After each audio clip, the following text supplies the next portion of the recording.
Beats.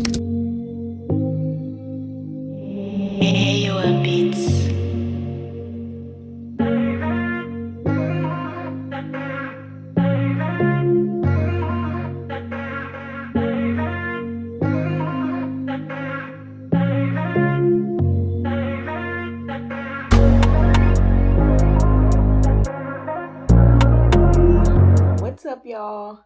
So, you've been convinced to get a fountain pen. He's clearly interested in fountain pens too. And maybe it was me, maybe it was somebody else. But either way, you're wondering, where the heck do I start? There are so many options. That's one of the great things about fountain pens. Well, today, I want to share a couple of my first fountain pens that started my journey and try to help you figure out which one's the right one for you. So, I'm going to share 5 different beginner-friendly fountain pens. Getting into it. Pen number 1, the Lamy Safari. So, this pen is cool. It has like a window so you can see how much ink is in there. The cap just pops off. Fairly simple. In here right now, I have a cartridge, which is from here, so you don't have to deal with like changing the ink, dealing with ink bottles, all of that. And I have this in a fine, and then I have another one that is in a medium. Lamy has a lot of variety. I really like how like crisp their fine is. And it's just like simple. They have really cool colors and a ton of variety. So highly recommend this. Very easy to sort of toss into a bag. And at 30 bucks, it's like you don't have to be too precious about it. But you do get some like good quality. Pen number 2 is the Pilot Kakuno, which is, they run like 10 to 15 bucks. And I love this pen. I have one in like every room in the house probably because it's just a great go-to pen. They are inexpensive enough that I can have a lot of them. I usually keep like black ink in them because they're great for drawing. And this also has cartridges that you can use. So I have a cartridge in here now, but you could also swap it out for a Pilot converter, which is like this thing if you're into getting into that. But if not, it's fine. You can just use cartridges, and another one you can kind of toss in your bag. After I got my first one, I basically was like, I want more, but I don't want to break the bank. And so I started to like fill in with Pilot Kakunos.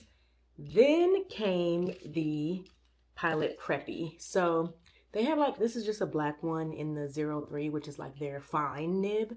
And I have it in green. I have a purple one. This is another pen that's sort of similar to the Pilot Kakuno. Once I was like, oh, I'm into this hobby, I wanted to buy them more often, but didn't want to be spending a ton of money. So when I'm out or whatever, I'm like, oh, a nice treat, like just grab a Preppy or grab a Kakuno. So really like these for similar reasons. You can use the cartridge. I really like their fine nib and just like how crisp the writing is, and it just glides across the paper and doesn't have as much feedback, where the Pilot Kakuno kind of has a little more feedback, and their extra fine can feel a little scratchy if you're not into the extra fine experience. But I happen to love just like how precise they make my writing, because the juicier the pen, then my writing is like all over the page and it's not cute. Okay, next we have the Kaweco Perkio. So Kaweco also makes the Kaweco Sport, which a lot of people have. It's like half this size, but I don't like mini pens. They just aren't my thing. I feel like because of my nails and my rings, just like having a mini pen, it's not long enough for me to feel like I'm actually in control. And then I feel like I'm like super gripping. It's just not a good experience for me. So I don't have that pen, but that's another common one if that seems like something that's your vibe. But I do like the Perkio because it's a full size pen, but you still get to try Kaweco. And this one, I think I have a cartridge in here as well. Yeah, so I have like a cartridge in a red that I have in here. I got this pen in Toronto, and I really love that it was two-tone, and these run about 17 and up. So another pen that you can kind of throw in your bag because it doesn't have that twist top. And actually, kind of depends. If you're precious about your bag, you might want a pen with a twist top. But as far as just like having something on hand that you don't have to think too much about, that's where I think the sort of like pull on and off caps are convenient. But if you don't want any problems with like having ink in your bag, highly recommend you get a pen that's like this last one, the TWSBI Eco. So TWSBI, it's spelled TWSBI. TWSBI. That's it. That's all I got. And I think what do I have in here? So the really interesting thing about TWSBIs is that you fill them with ink by putting the pen in the ink bottle, and then this sort of knob here, if you can see, it's like faceted. You can twist it to get the ink to kind of suction into the pen, which is really cool because you can always see how much you have, and it just like kind of makes the experience simpler.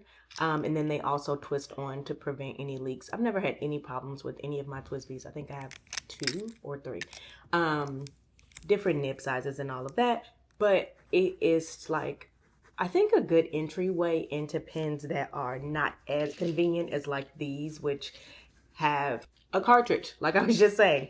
So these have the cartridges, you just pop it in and out. Once you get into the TWSBI, now you're like kind of getting into the realm of having to deal with like ink bottles, which can be very fun because then you can get wild with the colors and you're not forced into whatever ink colors the brand makes in cartridges.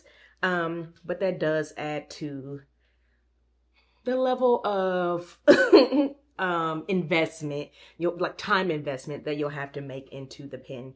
But I think TWSBIs are great beginner pens, and I know many people, they're like a gateway.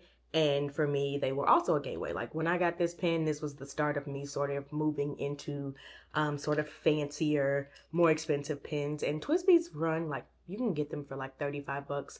I think this one is like a special edition because of the rose gold, so it might have been like 50 bucks. But once you cross over into the over 50 territory, then you can start to get into the hundreds of dollar pen territory, which is another video.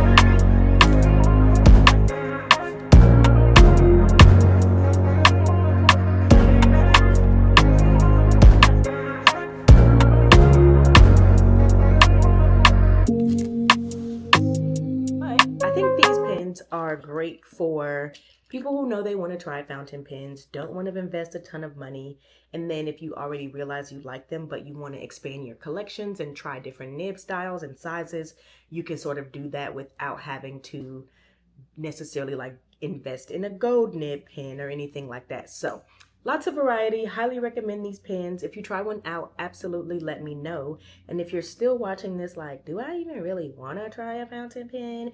That's fine too. Check out my other video where I give you 4 reasons why you should try a fountain pen. And that's all I got for you today. Thanks, y'all.